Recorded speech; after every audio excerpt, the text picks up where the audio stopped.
Aujourd'hui, nous sommes le lundi 8 septembre 2025 et nous allons parler du vote de confiance au Premier ministre François Bayrou qui va avoir lieu aujourd'hui devant l'Assemblée nationale. Salut les infocrates, aujourd'hui on va donc parler du vote de confiance de François Bayrou qui va avoir lieu devant l'Assemblée nationale aujourd'hui. Pourquoi François Bayrou a-t-il convoqué ce vote de confiance, puisque ça vient de lui, ça vient de François Bayrou. Pourquoi l'a-t-il convoqué?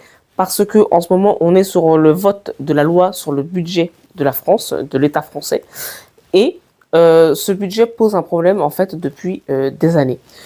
Comment est-ce que ce budget pose un problème? Il pose un problème parce que c'est un budget qui est en déficit, c'est-à-dire que c'est un budget qui prévoit de dépenser plus que ce que les impôts engendrent comme recettes.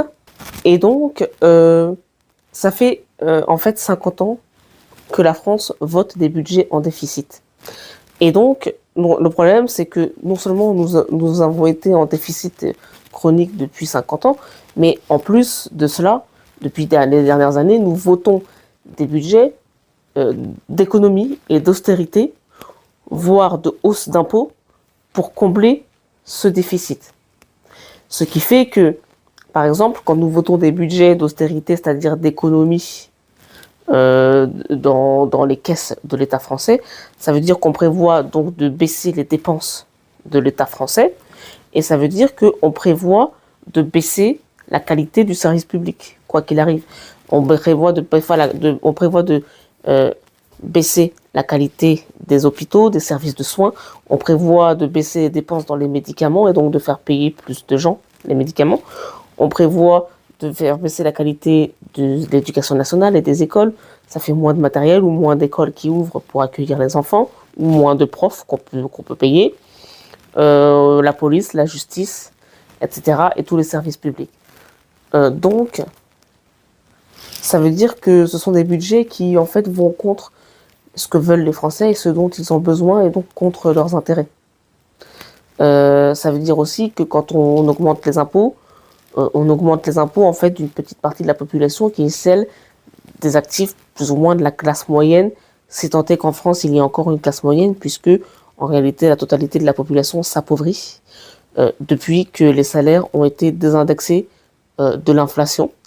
Et en plus on s'appauvrit parce que globalement il y a une inflation. En réalité, depuis des dizaines d'années, tous les prix de strictement tout ce qui s'achète augmentent.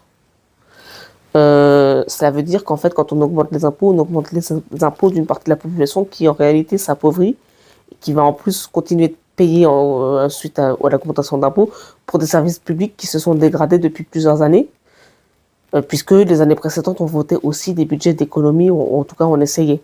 Donc vous comprenez bien que là, les Français, ils ne se retrouvent pas dans le contrat social. Outre le problème du déficit qu'on cherche à combler pour réavoir des budgets à l'équilibre, on essaye aussi de rembourser, l'État essaie de rembourser ses dettes.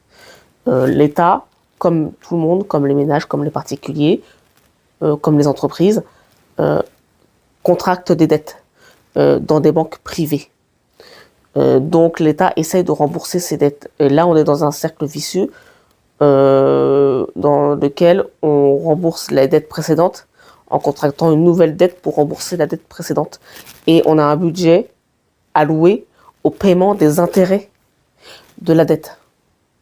Pourquoi? Parce qu'on contracte donc auprès d'entreprises privées, de banques privées, qui ne nous donnent rien gratuitement. Une entreprise, ça donne rien gratuitement.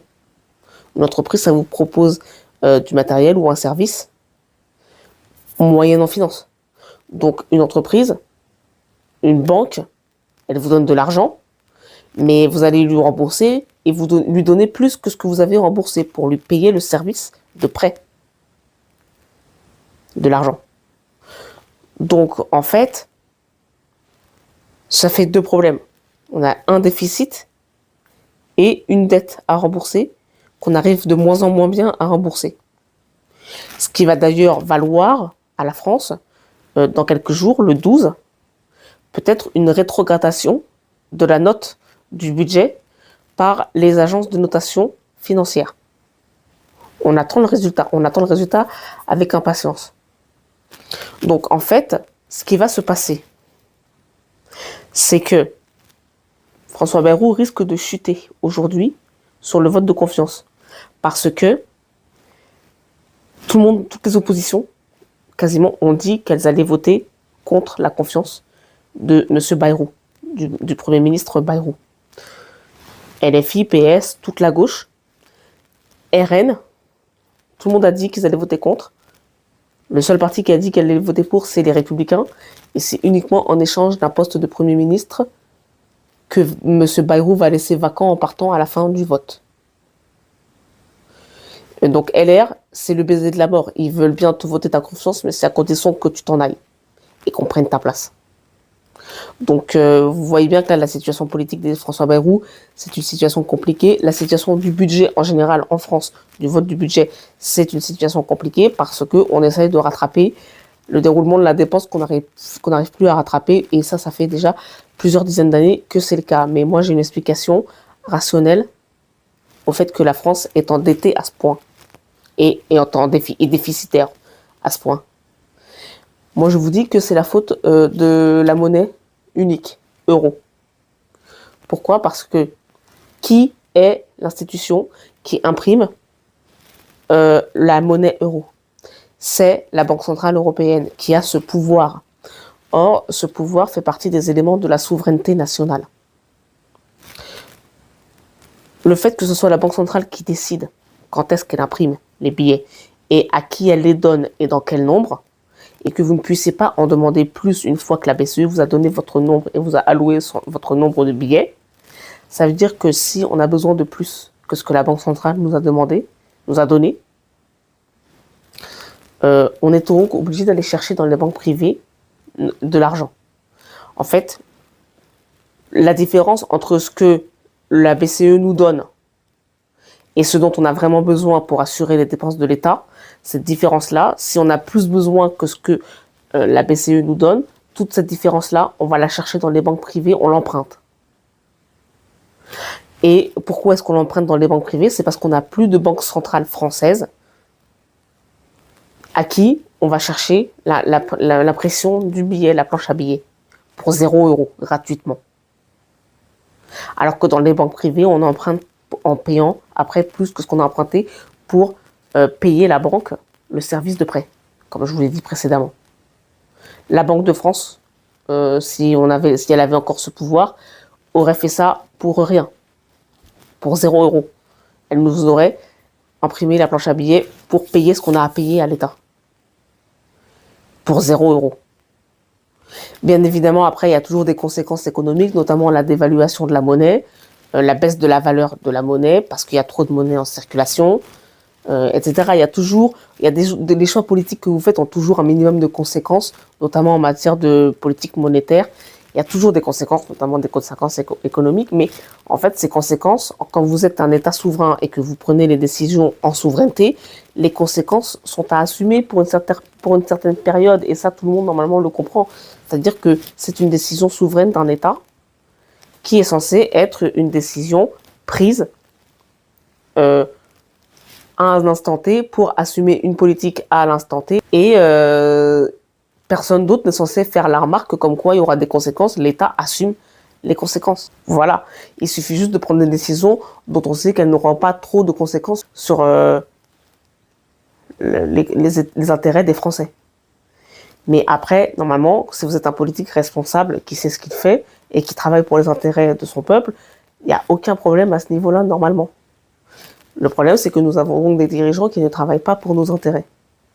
Et c'est pour ça qu'on en est dans cette situation-là, c'est-à-dire qu'on a affaire à des gens qui, idéologiquement parlant, soutiennent une idée qui est une Union européenne qui travaille contre nos intérêts, mais on continue à s'endetter pour justifier la présence de cette entité qui, en fait, n'a jamais travaillé pour nos intérêts, nous a mis dans une situation économique désastreuse.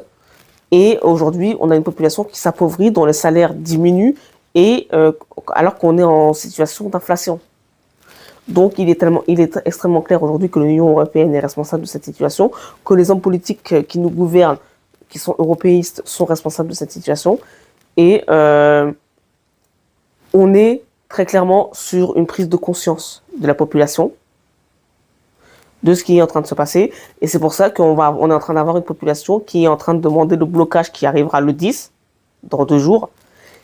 Et c'est pour ça que François Bayrou craint pour la suite de sa vie politique. Et c'est d'ailleurs pour ça qu'il a provoqué un vote de confiance le 8, pour peut-être même être parti le 10, quand ça va péter. Donc, parce que les gens maintenant commencent à comprendre que, en fait, les dirigeants travaillent contre les intérêts des Français. Et que nos dirigeants essaient de faire passer de plus en plus de mesures qui vont contre nos intérêts, que ce soit l'histoire des jours fériés, un jour ou 2 jours travaillés gratuitement pour récupérer l'argent, pour une dette que les Français n'ont pas contractée, alors que personne n'a voulu de cette dette. Enfin, la situation n'a plus aucun sens et les Français ne peuvent pas comprendre en fait cette situation, parce qu'en fait, il n'y a rien à comprendre. Il n'y a absolument rien à comprendre dans cette situation. Ils ont provoqué une catastrophe économique à laquelle on va devoir mettre fin, et la catastrophe économique est en train d'engendrer une crise de politique, voire une crise de régime, et peut-être une fin de règne d'Emmanuel Macron. Et tout le monde se pose la question de qu'est-ce qui va se passer, dissolution, démission, destitution d'Emmanuel Macron, article 16, plein pouvoir, tellement ce qui va se passer le 10 par exemple fait craindre vraiment une situation de révolte, voire de révolution, parce que on est sur une fin de l'acceptation, on est sur la fin de la tolérance des gens, et on est sur une crise, potentiellement une crise de régime. Voilà. C'est la fin de cet édito, j'espère qu'il vous aura permis de vous informer, et je vous dis à bientôt dans un prochain édito. Salut!